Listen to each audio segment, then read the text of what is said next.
یہی 27ویں شب تھی، یہی رجب کا مہینہ تھا۔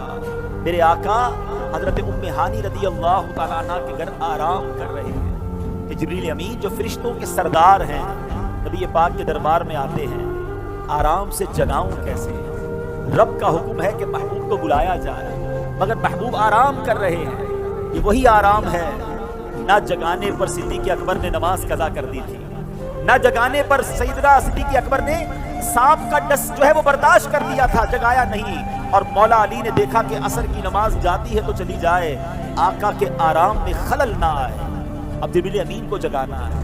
اللہ اکبر، بلاوا رب کی طرف سے ہے۔ تو اعلیٰ حضرت نے گویا قصیدہ معراج میں کہا کہ فرمایا یہی سما تھا کہ پے کے رحمت، خبر یہ لایا کہ چلیے حضرت، ذرا سمجھیے گا بات کو، کیا خبر لایا کہ چلیے حضرت تمہاری خاطر کشادہ ہیں۔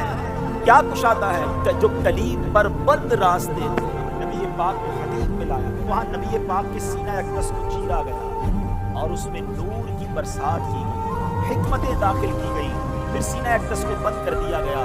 آج لوگ کہتے ہیں سائنس نے بڑی ترقی کر دی ہے، اوپن ہارٹ سرجری ہوتی ہے۔ سنو، 1450 سال پہلے ایک بار نہیں، نبی پاک کی 4 بار اوپن ہارٹ سرجری ہوئی، مگر یہ کیسی سرجری تھی؟ نہ کوئی تکلیف ہے، آقا دیکھ رہے ہیں کہ دل کو باہر نکالا گیا ہے اور نبی پاک کے سامنے نور ڈالا جا رہا ہے۔ اللہ اکبر، یہ بھی نبی پاک کا معجزہ ہے۔ اور پھر وہ سفر شروع ہوتا ہے۔ اب نبی پاک مکہ پاک سے بیت المقدس جاتے ہیں۔ سبحان اللہ، بیت المقدس کا سفر یہ براق پر کیا جاتا ہے۔ نبی پاک علیہ الصلوۃ والسلام اب پہنچتے ہیں اس جگہ پر جسے ہم بیت المقدس کہتے ہیں۔ بیت المقدس ویسے بھی دیکھنے کی بڑی تمنا ہے، لیکن جب سے یہ پڑھا ہے اور جب پڑھتے ہیں ایک دل میں عجب تمنا جاگ اٹھتی ہے۔ ذرا سوچو تو صحیح کہ کائنات میں ایسی نماز نہ اس سے پہلے ہوئی نہ اس کے بعد ہوئی، جب اس کائنات کے سب سے بہترین افراد یعنی انبیاء کرام کم و بیش 1,24,000 آل ٹوگیدر ونس ٹائم ایک ہی وقت میں بیت المقدس میں موجود ہیں، صفے تیار ہیں، مؤذن فرشتے ہیں، اقامت دینے والے جبریل امین ہیں۔ اور جبریل امین نے عرض کیا حضور اب آپ امامت فرمائیں، امام الانبیاء میرے آقا امامت فرما رہے ہیں۔ سبحان اللہ، سیدی اعلیٰ حضرت امام اہل سنت بڑی پیاری بات لکھتے ہیں، فرماتے کہ وجہ کیا تھی، معراج کی رات کی جماعت کیوں جو ہے وہ سجائی گئی، یہ بلایا کیوں گیا سب کو؟ سبحان اللہ، رہتی دنیا کو یہ بتانا تھا۔ اعلیٰ حضرت کہتے ہیں نماز اقصیٰ میں تھا یہی سر کہتے راز کو، عیاں کہتے ظاہر ہونا۔ فرماتے نماز اقصیٰ میں تھا یہی سر، یہی راز تھا کہ عیاں ہو مانائے اول آخر، پتا چل جائے دنیا کو کون اول ہے کون آخر ہے دست بستہ پیچھے حاضر، سارے ہاتھ باندھے کھڑے ہیں، کون؟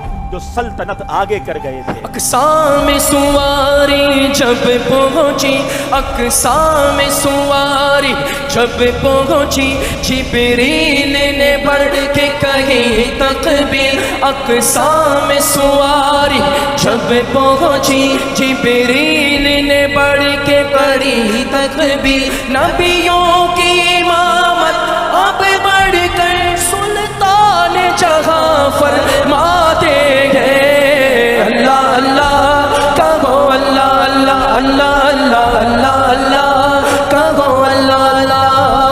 اب نماز سے میرے آقا فارغ ہوئے، اب آسمان کے سفر کی تیاری ہے۔ اب سفر آسمان میں وہی براق ہے، وہی بارات ہے، وہی دولہا ہے، وہی باراتی ہے۔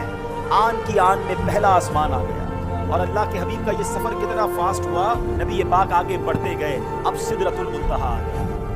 اب یہاں جو ساتھی ہے جو ام ہانی کے گھر سے لے کر ساتھ جا رہے ہیں جبریل امین، وہ عرض کرتے کہ حضور بس اب یہاں سے آگے میں نہیں جا سکتا، یہ میری لمٹ ہے، اس سے آگے گیا تو میرے پر جل جائیں گے۔ اللہ اکبر، اب اس کے آگے فقط رب کے حبیب جا رہے ہیں۔